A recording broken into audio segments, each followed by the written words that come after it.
നമസ്കാരം. എപ്പോഴെങ്കിലും ചിന്തിച്ചിട്ടുണ്ടോ, മരുഭൂമിയിലെ ഗുഹകളിൽ ഒളിപ്പിച്ചുവെച്ച പുരാതന ചുരുളുകൾക്കുള്ളിൽ എന്തൊക്കെ രഹസ്യങ്ങളായിരിക്കും ഉണ്ടാവുക എന്ന്? അത്തരത്തിലൊരു ചുരുളിൽ ലോകാവസാനത്തെക്കുറിച്ചുള്ളൊരു പ്രവചനമുണ്ടായിരുന്നു. നന്മയും തിന്മയും തമ്മിലുള്ള ഒരു വലിയ അവസാന യുദ്ധത്തിന്റെ കഥ. അപ്പോ നമുക്ക് നേരെ ആ ചാവുകടൽ ചുരുളുകൾ പറയുന്ന യുദ്ധത്തിന്റെ കഥയിലേക്ക് കടക്കാം. കേട്ടോ, തുടങ്ങുന്നത് തന്നെ ഒരു ഗംഭീര പ്രഖ്യാപനത്തോടെയാണ്.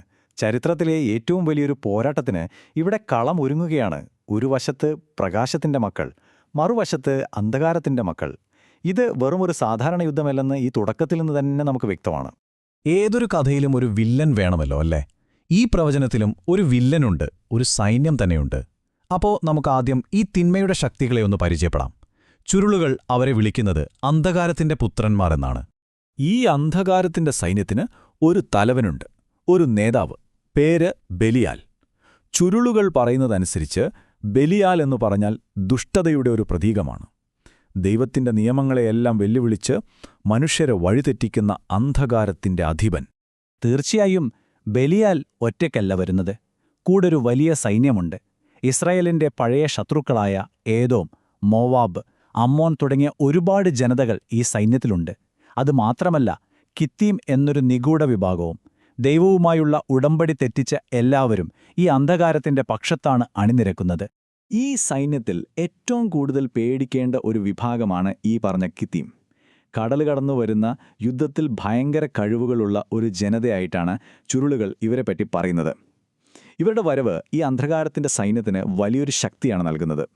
ശരി, അപ്പോ തിന്മയുടെ സൈന്യം ഇത്ര വലുതാണെങ്കിൽ അവർക്കെതിരെ പോരാടാൻ ആരുണ്ട്? അന്ധകാരമുണ്ടെങ്കിൽ അവിടെ വെളിച്ചവും ഉണ്ടാകണമല്ലോ. അപ്പോ ഇനി നമുക്ക് ഈ കഥയിലെ നായകന്മാരെ പരിചയപ്പെടാം. അവരാണ് പ്രകാശത്തിന്റെ പുത്രന്മാർ. ഇവർ തമ്മിലുള്ള വ്യത്യാസമെന്ന് പറയുന്നത് വെറും സൈനിക ശക്തിയുടെ മാത്രമല്ല, അതവരുടെ വിശ്വാസത്തിന്റെയും ജീവിത രീതിയുടെയുമാണ്. ഒരു വശത്ത് നോക്കൂ, ബെലിയാലിനെ പിന്തുടർന്ന് അന്ധകാരത്തിൽ ജീവിക്കുന്നവർ. മറുവശത്തോ ദൈവവചനത്തെ വഴികാട്ടിയാക്കി പ്രകാശത്തിൽ നടക്കുന്നവർ.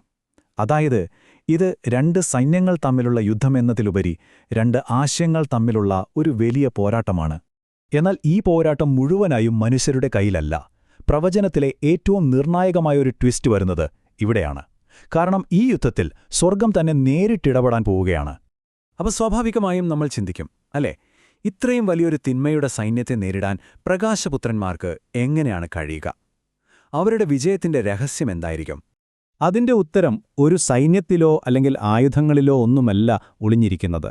അത് ഒരൊറ്റ വ്യക്തിയിലാണ്. ഭൂമിയിൽ നിന്നുള്ള ഒരാളല്ല, മറിച്ച് സ്വർഗത്തിൽ നിന്ന് വരുന്ന ഒരു രക്ഷകൻ. ആ സ്വർഗീയ രക്ഷകന്റെ പേരാണ് മെൽക്കിസെദെക്ക്. ഈ ചുരുളുകൾ പ്രവചിക്കുന്നത് എന്താണെന്ന് വെച്ചാൽ, ഈ അന്തിമ യുദ്ധത്തിന്റെ വിധി നടപ്പാക്കാൻ അവൻ വരുമെന്നാണ്. നീതിമാന്മാരെ പാപങ്ങളിൽ നിന്ന് മോചിപ്പിക്കാനും തിന്മയുടെ എല്ലാ ശക്തികളെയും തകർത്ത് പുതിയൊരു രാജ്യം സ്ഥാപിക്കാനും വേണ്ടിയാണ് അവൻ വരുന്നത്. അതായത്, പ്രകാശപുത്രന്മാരുടെ വിജയം ഉറപ്പാകുന്നത് ഈ മെൽക്കിസെദെക്കിന്റെ വരവോടെയാണ്. അവൻ വന്ന് ബെലിയാലിനെയും അവന്റെ സൈന്യത്തെയും പൂർണ്ണമായി ഇല്ലാതാക്കും. ചുരുക്കിപ്പറഞ്ഞാൽ, ഈ യുദ്ധം ജയിക്കുന്നത് മനുഷ്യന്റെ കഴിവുകൊണ്ടല്ല, മറിച്ച് ദൈവത്തിന്റെ ഒരു നേരിട്ടുള്ള ഇടപെടൽ കൊണ്ടാണ്. അതുകൊണ്ടുതന്നെ ഈ യുദ്ധമെന്ന് പറയുന്നത് യാദൃശ്ചികമായി സംഭവിക്കുന്ന ഒന്നല്ല. ഇതിന് പിന്നിൽ വളരെ കൃത്യമായി ആസൂത്രണം ചെയ്ത ഓരോ ഘട്ടവും മുൻകൂട്ടി നിശ്ചയിച്ച ഒരു ദൈവീക പദ്ധതി തന്നെയുണ്ടായിരുന്നു. ഇത് ഒരു ചെറിയ പദ്ധതിയല്ല, 40 വർഷം നീണ്ടു നിൽക്കുന്ന ഒരു വലിയ യുദ്ധപദ്ധതിയായിരുന്നത്.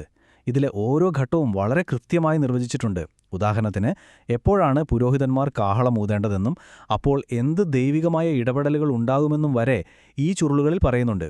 അതായത്, ഇത് മനുഷ്യർ മാത്രം നയിക്കുന്നൊരു യുദ്ധമല്ല, ഓരോ നിമിഷത്തിലും ദൈവദൂതന്മാരുടെ സാന്നിധ്യമുള്ള ഒരു വിശുദ്ധ പോരാട്ടമാണ്. ഈ സൈന്യത്തിന്റെ സ്വഭാവം എത്രത്തോളം വിശുദ്ധമാണെന്ന് മനസ്സിലാക്കാൻ അവരുടെ പതാകയിൽ എന്ത് എഴുതണം എന്നുള്ള നിർദ്ദേശം മാത്രം നോക്കിയാൽ മതി. ദൈവജനം എന്ന് അതിലെഴുതണം. ഇത് കാണിക്കുന്നതെന്താണ്? ഇത് കേവലം ഒരു സൈന്യമല്ല, മറിച്ച് ഒരു വിശുദ്ധ ലക്ഷ്യത്തിനു വേണ്ടി ഒന്നിച്ചു നിൽക്കുന്ന ഒരു സമൂഹം തന്നെയാണെന്നാണ്. ഒടുവിൽ ഈ നീണ്ട യുദ്ധത്തിന്റെ ഫലം എന്തായിരിക്കും? അതും വളരെ വ്യക്തമായി പറഞ്ഞിട്ടുണ്ട്. അന്ധകാരത്തിന്റെ പുത്രന്മാർ പൂർണ്ണമായും നശിപ്പിക്കപ്പെടും. അതിനുശേഷം പ്രകാശത്തിന്റെ പുത്രന്മാർക്ക് എന്നേക്കുമായി ഒരു ഭരണം ലഭിക്കുകയും ചെയ്യും.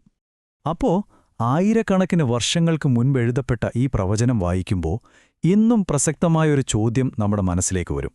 എപ്പോഴും തിന്മയുടെ മുകളിൽ നന്മ വിജയിക്കണമെന്നുള്ളൊരാഗ്രഹം നമ്മുടെയെല്ലാം ഉള്ളിലില്ലേ? നീതി നടപ്പിലാവുന്നത് കാണാൻ നമുക്കെല്ലാവർക്കും ആഗ്രഹമില്ലേ? ഒരുപക്ഷേ നീതിക്ക് വേണ്ടിയുള്ള മനുഷ്യന്റെ ആ അടങ്ങാത്ത ദാഹത്തിന്റെ ഒരു പ്രതിഫലനമായിരിക്കാം ഇത്തരം പ്രവചനങ്ങളും കഥകളും. ഇതിനെക്കുറിച്ച് നിങ്ങൾക്കെന്ത് തോന്നുന്നു?